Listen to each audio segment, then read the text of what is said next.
Yeah, so good morning, everyone, and welcome to this ORCOM CIVVALS webinar on trading in the UK. The nature of the broadcast is if you have any questions or any comments you'd like to make, you've got the ability to put questions or comments in the chat bar. If we don't answer those questions during the course of the seminar, we will get back to you afterwards with our answers to them.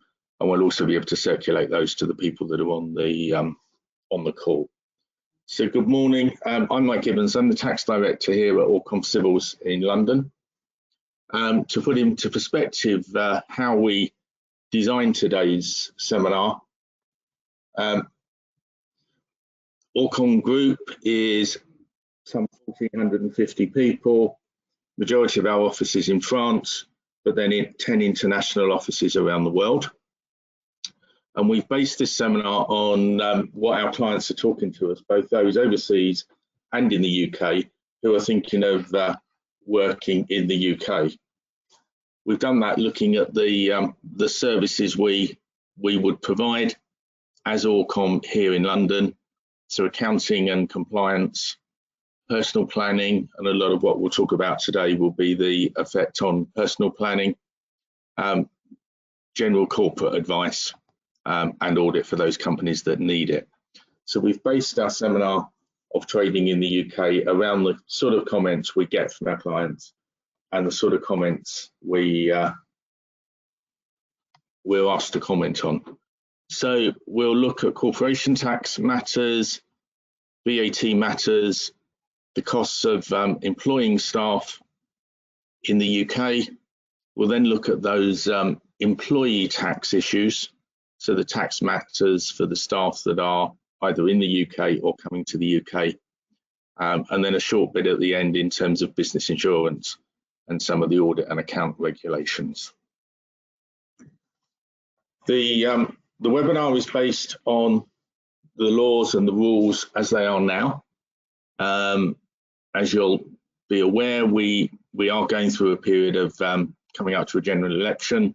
We can expect that some of these rules will change following the election and most likely in the autumn. But everything we're going to do today is based on the law as it is today and the latest budget statement, which was in the spring this year. So starting from the corporate side, the corporation tax rates that apply to companies trading in the UK. And these tax the first band of profit up to £50,000 at 19%. And we have a system that requires all profits by the time profits reach 250,000 to be taxed at 25%. So the band in the middle between 50 and 250,000 pounds is effectively taxed at a tax rate of 26.5%. which gets you from the 19% up to the 25%. So a key area for us is looking at companies where the profits may be in that band in the middle. Where there are a number of companies in a group, the bands that we described there are split equally across the group. So whether the companies make equal profits or there's a diverse range between the smallest and the largest, numerically the profit bands are just divided by the number of companies in the group, and that's the worldwide group, and allocated accordingly. So for many companies in a group structure, all of their profits will be taxed at 25% irrespective. For group companies, we have to be really clear that the UK company is being dealt with on an arm's length basis between various other parties within the group. So there's no ability to be able to manipulate profits into or out of a particular tax level.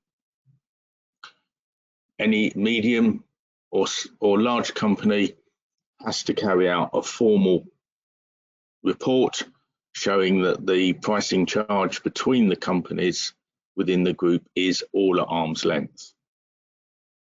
And this is a key area of making sure that the right profits are taxed in the right place in terms of our revenue authorities see the taxation of international groups.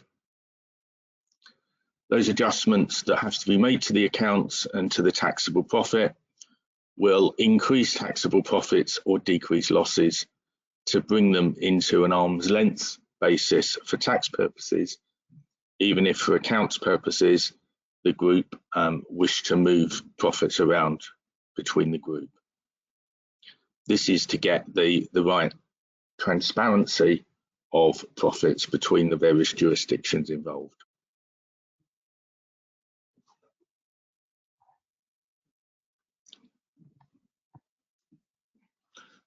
So having looked at how the companies will be taxed from a corporation tax point of view, the next area that new businesses coming into the UK, businesses starting in the UK, need to consider are the VAT position.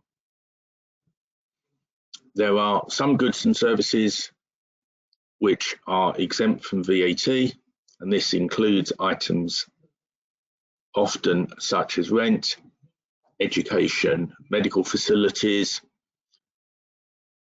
There are some goods where goods and services are taxed at a nil rate of VAT. But the important thing with the nil rate of VAT is the company can still recover the VAT on its costs, which it can't do for an exempt supply. And then the majority of goods and services will be charged at the normal rate of 20%, which will cover most goods and services. There's a 5% rate for some items such as energy. When moving into the UK, if you are a business that is providing exempt services, banking, insurance, medical being the prime examples, you do have to be careful when you come to rent, because a landlord can elect to tax rent, which means that from the landlord's point of view, they can recover any costs in managing the business. But if you're an exempt business, you can't recover that VAT. So your rent becomes significantly more expensive because you're paying VAT and not being able to recover it. The choice is down to the landlord, and so when you're negotiating leases, it can be a real advantage if you're in that situation, with finding a landlord who can exempt the rent and not charge the VAT.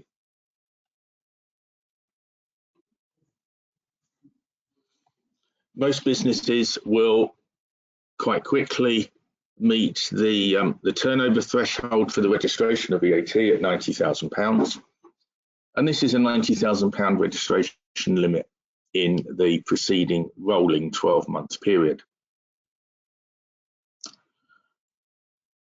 If you are established in the UK without a physical presence, then there's actually no VAT registration limit, and so all taxable supplies charged from the UK are subject to VAT at the normal rate, normally at 20%. Not having a physical presence doesn't avoid the situation where you may have to be registered for VAT to be able to provide your services in the UK.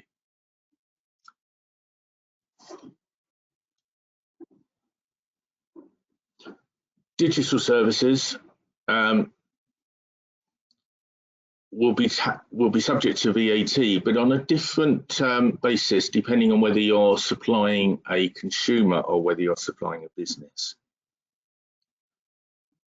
The place of supply rules will normally say that the transaction is subject to tax, and that will depend on the location. If it is a consumer, if it's an overseas business, then they'll be subject to the reverse charge rules that apply. It's very important to be able to apply the right rules based on the place of supply of the customer and to ensure that that customer is paying the right VAT and in the right place. And this is where we will often work with our overseas offices to ensure that if digital services are being provided outside of the UK, we can deal with the VAT for them in the appropriate legislation.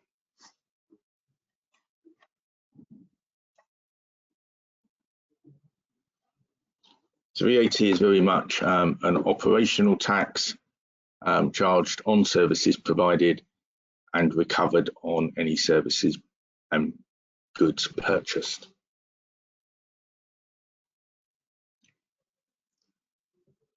So moving on, we then wanted to look at the costs of staffing in the UK, and as businesses grow, looking at the amount of cost for them, not only in their direct employee charges, but in the add-on costs that go with that.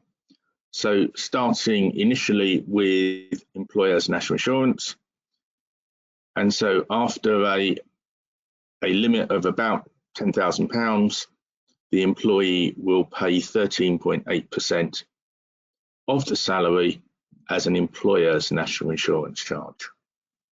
So when considering operating in the UK and when considering the salaries that you'll be involved with, the first thing to remember is there is a further 13.8% charge which has to be applied.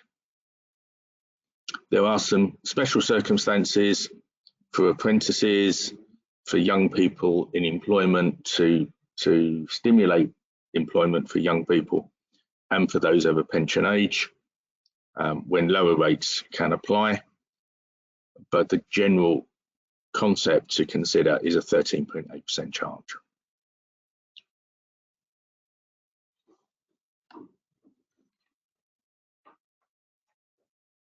We also have a number of statutory payments which the employer will be responsible for.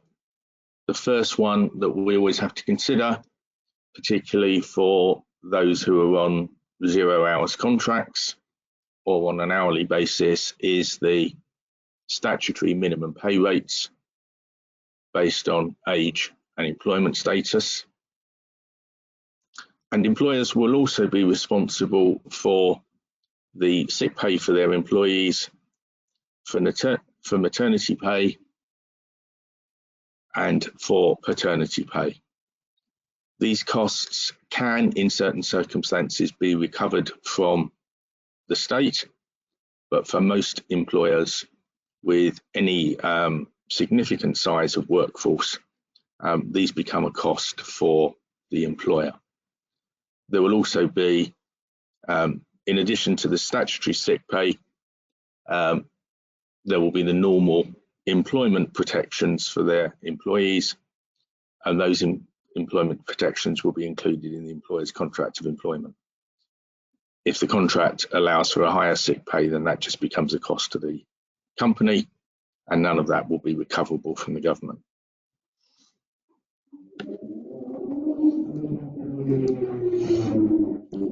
We also have a requirement that employers, in addition to the employer's national insurance, employers contribute a minimum of 3% to their employees' pension schemes, and these pension schemes will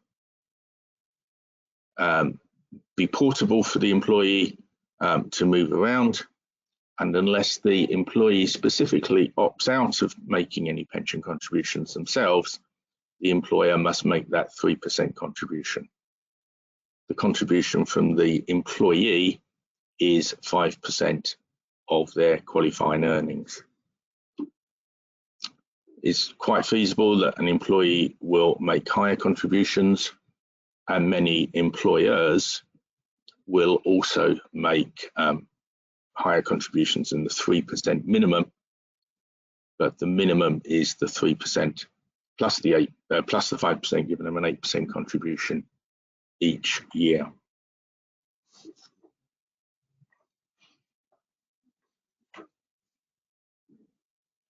Many employers will provide benefits to their employees. So rather than a cash payment, they may make medical benefits available through medical insurance and the provision of private healthcare.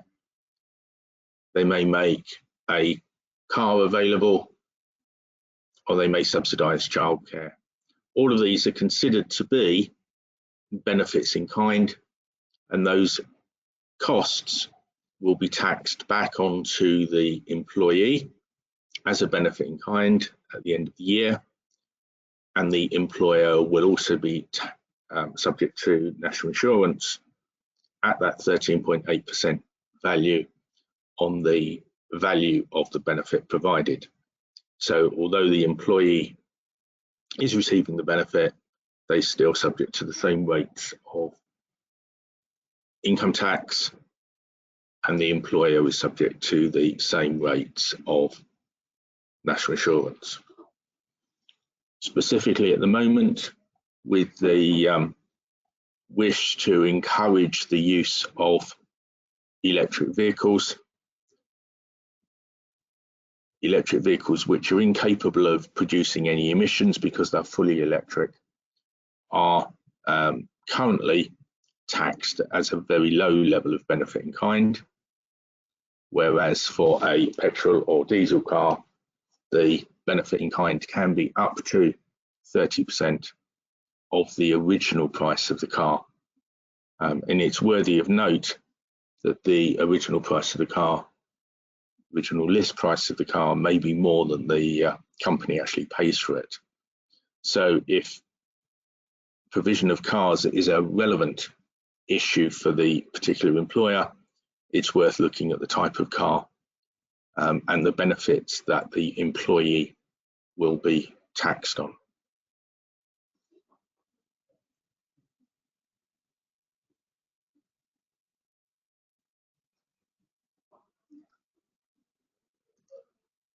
Moving on now to the tax position for employees.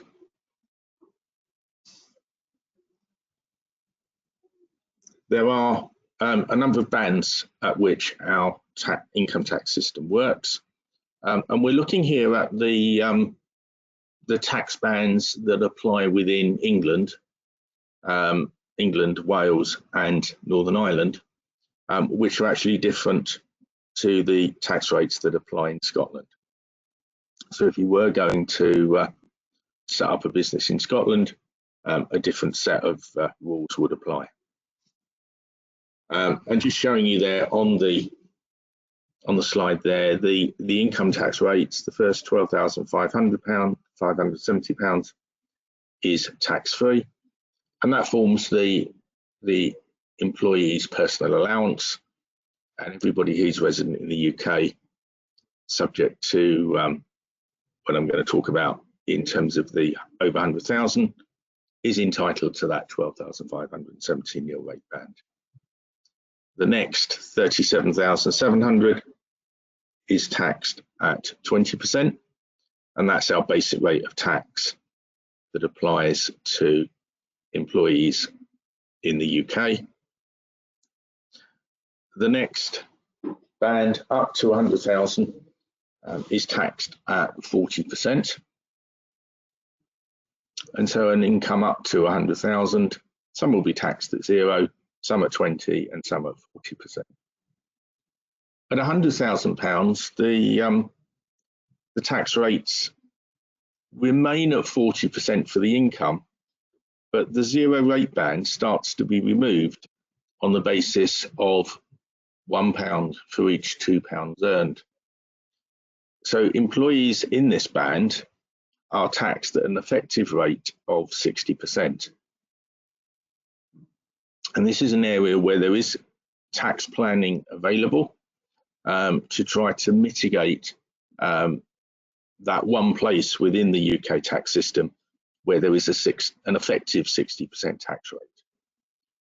Over £125,410, the income is taxed at 45%. So the bands apply Income within each band is taxed at the rates that we've given you, but it does go to show how the rates increase as income increases.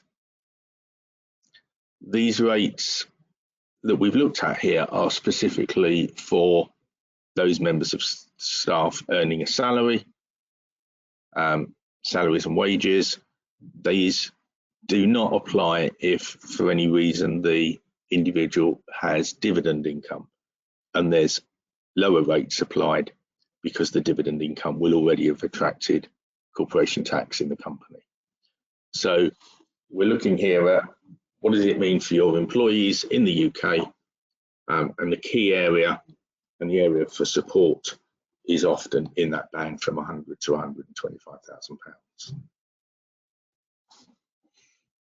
In addition to the income tax at the rates I've just said, an employee up to their normal retirement age is also subject to employees' national insurance. Again, the first 12,570 is tax-free. Within the basic rate band, up to 50,270, a rate of 8% on that particular band, and thereafter a rate of 2% on income over 50,270. So national insurance has no upper limit, in the same way as income tax has no other upper limit, but the majority of the national insurance is earned in that band and is charged in that band between 12,570 and 50,270 pounds.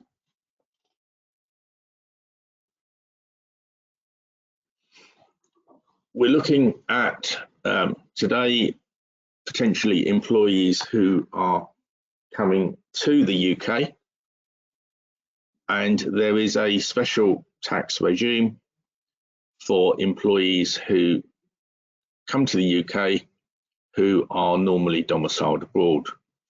The concept of domicile is a different concept to that of residence. Residence in the UK is basically people who are living here and who spend normally more than 90 days in the UK. Domicile is a much more permanent way of looking at residence, and will normally be set by where the person is born or where they intend to spend the rest of their life.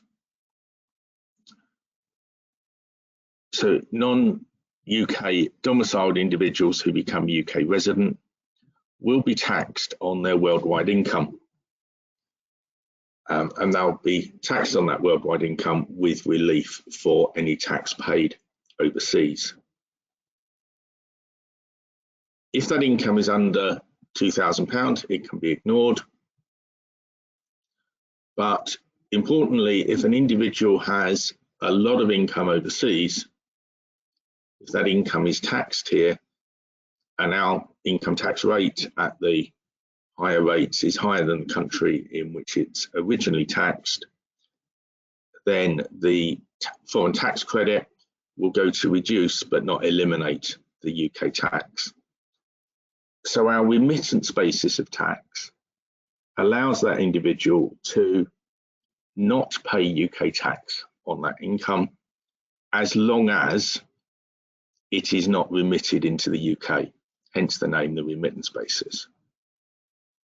The downside of that is that if you claim the remittance basis, the 12,570 of zero rate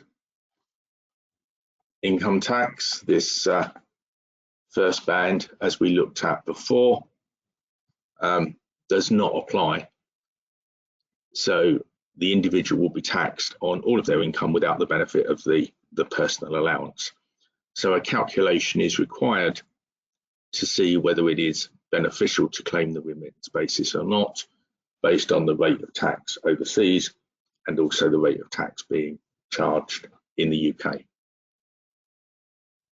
Once an individual has been in the UK for 7 out of 9 years, then there is a flat rate charge of £30,000 a year, irrespective of the amount of income overseas. So again, calculations required to see whether it's better to pay the normal rate of income tax on that income with relief for overseas tax, or whether the income is at such a level that a £30,000 payment is cheaper. And as you'll see there, once an individual has been here for 12 of the previous 14 years, the tax charge is a flat rate £60,000. After 15 years, an individual is deemed to be domiciled in the UK, and so the remittance basis ceases to apply.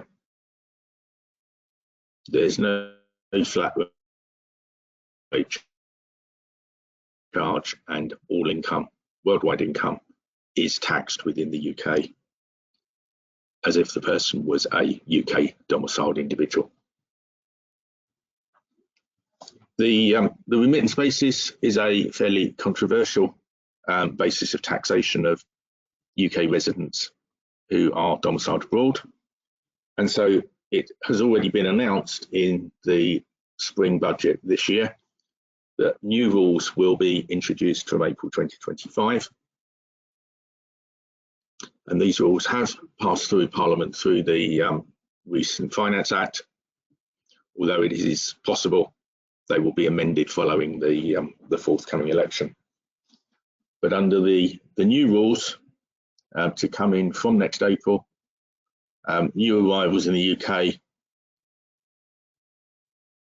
will not be liable to UK tax in the first 4 years that they are resident in the UK, but thereafter they will be taxed fully in the UK with none of the exemptions that were allowed in the past.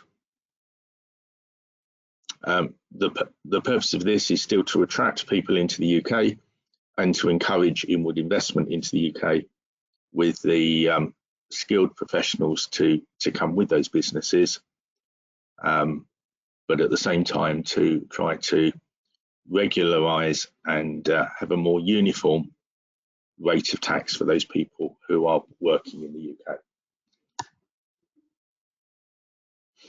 As you can imagine, to get from the system we've got now to the system that we will have for new people coming into the UK from next April, we're going to have some fairly complicated transitional rules,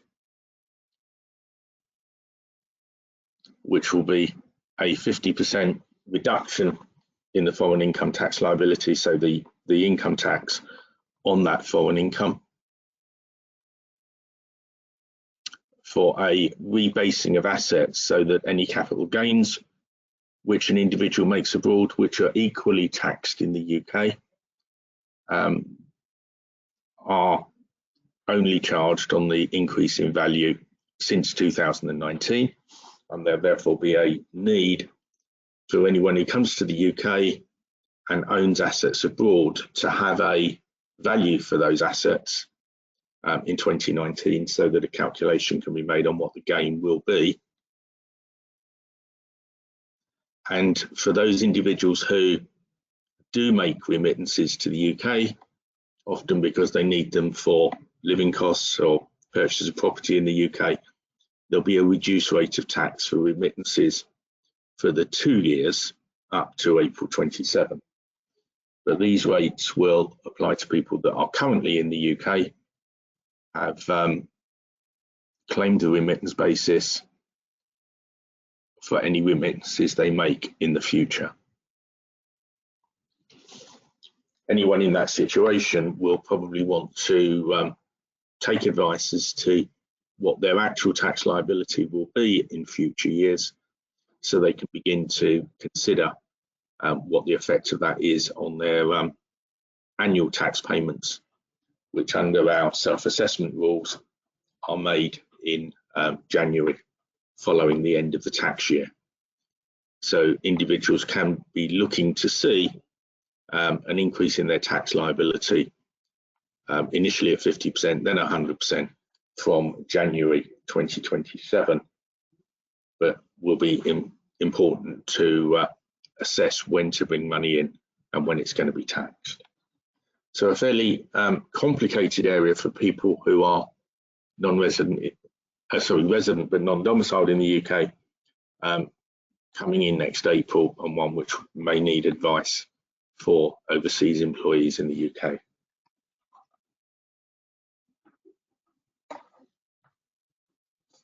Turning back to the business, we thought it was useful just to consider the types of insurance that businesses must have in the UK. So just considering those there, professional indemnity, importantly public liability and employers liability, which are an absolute requirement, but also becoming more and more common, cyber insurance, and for any business that has property, offices and other fixed assets, the usual contents and property insurance. So an area that is important to consider and needs to be set up at the same time as the business is established.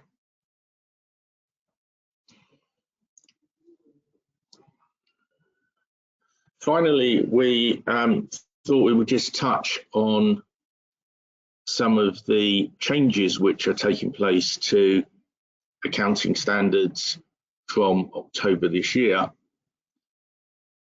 In the UK, we have a concept of a small company, which is a company that, as it shows on the slide there, has a turnover of under 10.2 million, has a balance sheet asset total of under 5.1 million and less than 50 employees. These limits apply to the group where the company is part of a group, and if the group requires an audit, then the companies within the group will require audits. So this can often be the case that a UK company, subsidiary of an overseas company, requires an audit in the holding company's jurisdiction, will then have an audit requirement in the UK. For a standalone company, the limits increase from October this year to significantly to £15 million, £7.5 million, and employees will still be 50. So standalone companies in the UK liable to fall out of the audit exemption unless the management decide that they would like to continue with an audit.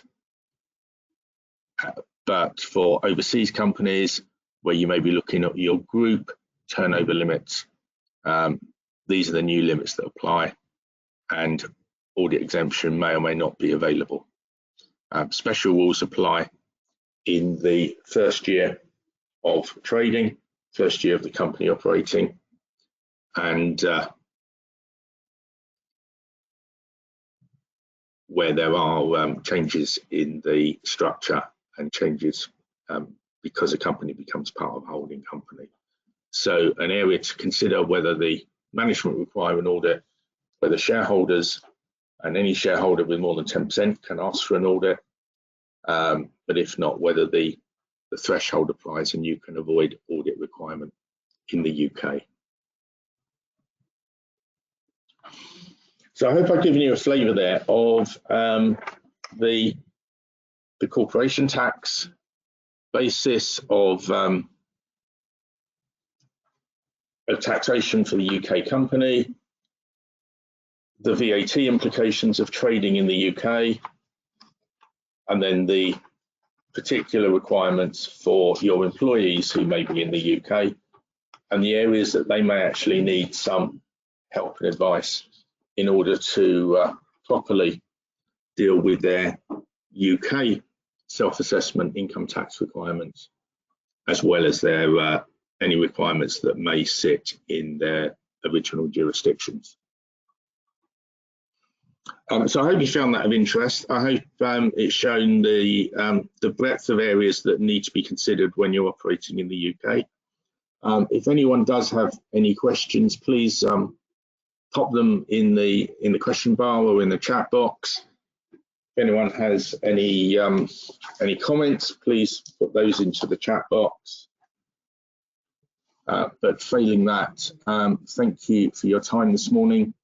If you do need to ask any more detailed questions, please come back to us, and colleagues across the group can help with those. But if not, thank you for your time, and hopefully we will be able to meet up at some point in the future at either some ORCOM events or some Wing Globally events.